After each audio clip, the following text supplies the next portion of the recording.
네, 박창식입니다. 먼저 김의식 영화진흥위원회 위원장님께 좀 몇 가지 여쭤보겠습니다. 예.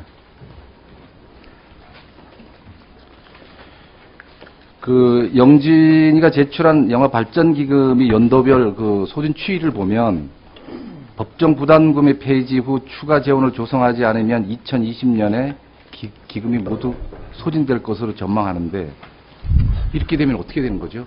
한국 영화. 예, 맞습니다. 기금을 한시적으로 걷기로 되어 있기 때문에 네. 2014년까지 이제 걷게 되어 있습니다. 네. 그래서 이제 그 연장 부분에 대해서 문화부와 지금 긴밀하게 협의를 하고 있습니다. 예. 협의를 해서 이제 그 대안이 나와야 되는데 나오지 않으면 예, 맞습니다. 예. 열악한 환경 속에서 일하는 그 영화 제작자들 이런 어떤 부분들이 어떤 기대치에 예. 위원장으로서 해야 될 몫이 굉장히 클 것 같거든요. 예, 맞습니다. 예. 법정 부담금 중에 잘 징수되지 않는 부분이 있죠. 지금 보니까 미납액이 한 40억 정도 이런 어떤 발생하는데 이 부분에 대해서는 어떻게 그래서 이제 작년 금년에 미납액 부분에 대해서는 추심과 여러 가지 법적 부분을 적극적으로 반영을 해서 최근에 징수율이 상당히 많이 올라가 있는 상황입니다. 예. 영발 기금에 대한 어떤 영진이의 공식 입장은 영발 기금의 존치냐 아니면 추가적인 재원 확보냐 이런 예. 방안은 뭐 어떻게? 저희가 이제 내부적으로 정책기획단을 지금 자문위원단을 구성을 해서요. 그 부분에 대해서 검토를 하고 있는데 다각도로 검토를 하고 있습니다. 기금의 연장과 국고를 다각도로 여러 가지 방안을 연구하고 있습니다. 열악한 영화 제작사들, 중소업체들, 배급 예. 제작사들의 아마 책임자로서 예. 비정규직도 많고 예. 양극화도 심한 그런 쪽에 어떤 대들보가 돼주시길 바라고요. 예. 최근 영화 도둑들 영화 쪽에서는 굉장히 좀 축제겠습니다. 예, 도둑들의 한국 영화가 아주 잘 들고 있습니다. 예. 보면 이제 극장이 갖는 몫과 총 제작비, 통상 배급 수수료, 예. 이런 것들을 했을 때 제작자가 갖는 수익은 지금 한 1,000만이 넘었지 않습니까? 예, 예. 그 정도 되면 실제 제작자가 물론 투자한 예산이 있겠지만 예. 어떻게 보고 계십니까? 1,000만이 넘은 영화에 순수하게 제작자의 몫이 돌아가는 몫이 보통 한 1,000만이 넘는다면 산술적으로 계산하면 어떻게 나오시는지? 저희가 이제 통합 전산망을 통해서 전체 매출액은 이제 그날 지금 온라인상에서 나오고 있습니다. 그리고 이제 지금 말씀하신 대로 수수료가 있고 또 극장과 또 투자 제작사가 분류하는 게 있기 때문에 대개 이제 한국 영화의 경우는 6대4로 나누고 있습니다. 그러니까 투자 제작사가 4를 가져가게 되는데요. 5를 가져가게 되는데요. 그거를 또 이제 투자사와 제작사가 나누게 되어 있습니다. 평균적으로 6대4로 나누고 있는데, 그거는 이제 저희들이 개인 사업이기 때문에 거기까지는 네. 저희가 관여를 못하고 있습니다. 1,000만이 넘어갔을 경우에 그런 어떤 수익이 생길 수 있을 것 같고, 예. 그게 300, 400도 상당한 건데, 예. 그 정도 올렸을 때 제작사가 수익을 제대로 못 갖는 어떤 이런, 얘기를 들었을 때는 굉장히 좀 가슴이 아픕니다. 예. 네네, 알겠습니다. 예.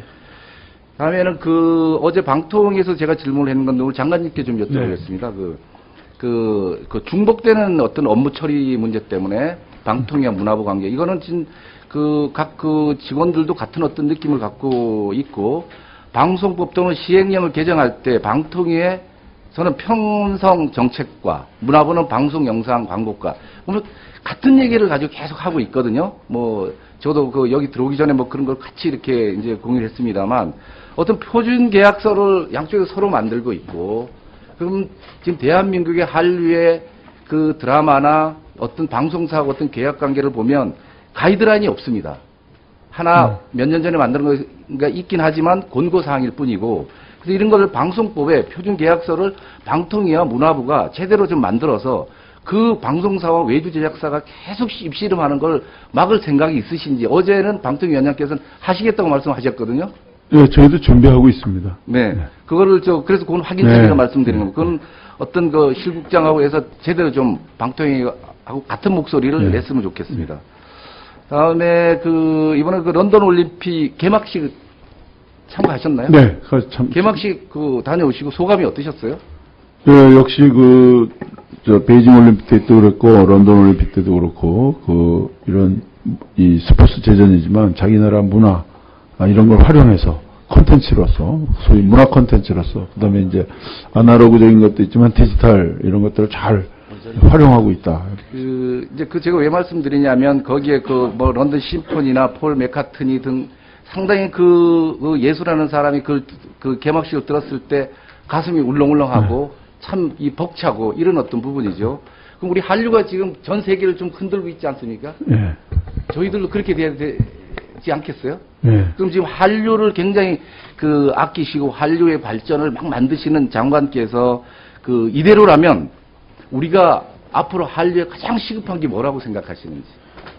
예, 뭐 여러 가지 있겠습니다만, 이제 한류를 처음 시작한 건 이제 드라마가 이끌었고요. K-팝이 그걸 이제 치고, 또 지금은 이제 한국어와 한국 문화 전반적인 데 많은 관심을 갖고 있습니다. 그래서 이것을 하여튼 문화면서도 이것을 콘텐츠와 관련시켜서, 산업화, 하는 것이 가장 중요하다고. 그러니까 이제 어떻게 보면 문화 예산이 2%다. 네. 한 10년 전 지금까지 2% 넘은 적이 없지 않습니까? 네. 되지도 않았지만 네. 2%가 왜 안 된다고 생각하세요? 그러니까 기본적으로 정부 예산이라는 것이 이 제조업 중심으로 돼 있고요. 제가 보니까 그러니까 이제 사회나 이런 거는 전부 서비스 산업 중심으로 갔는데 제도나 또 예산 이런 것들이 아직도 기존의 그런 것을 벗어나지 못하고. 그러니까 이제 예산을 집행하는 쪽에 충분한 우리 어떤 이 글로벌 시내 국격을 높이고 문화 외교를 하고 있는 어떤 이 지금 대중문화 이런 것들 전 세계를 아우르고 있지 않습니까? 이 정도는 정부에서 적어도 지금 저기도 여야 의원도 있지만 저희도 책임이 있다고 봅니다.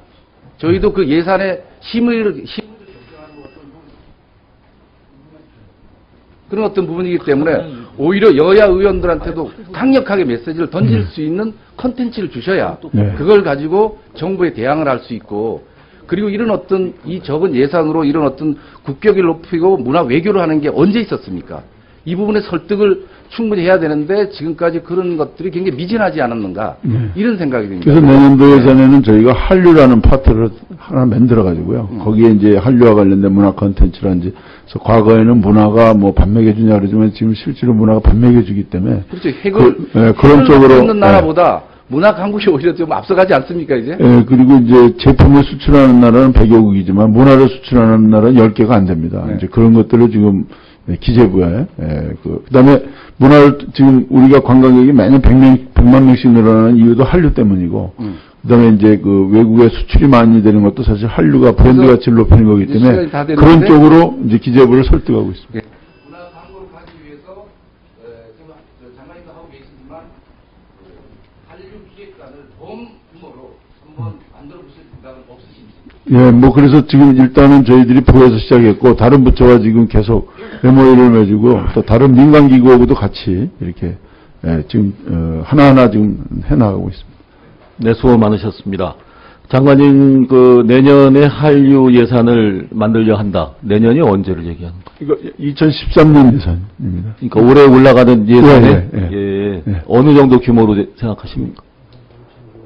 지금 5천억 정도를 저희들이 따로 우리 문화부 예산으로만 5천억 예. 아니겠죠? 예, 문화부로만 5천억? 예, 요구액이 그렇습니다. 예. 아, 요구예요. 예. 잘하셨습니다. 예, 최재천 간사님 질의하십시오.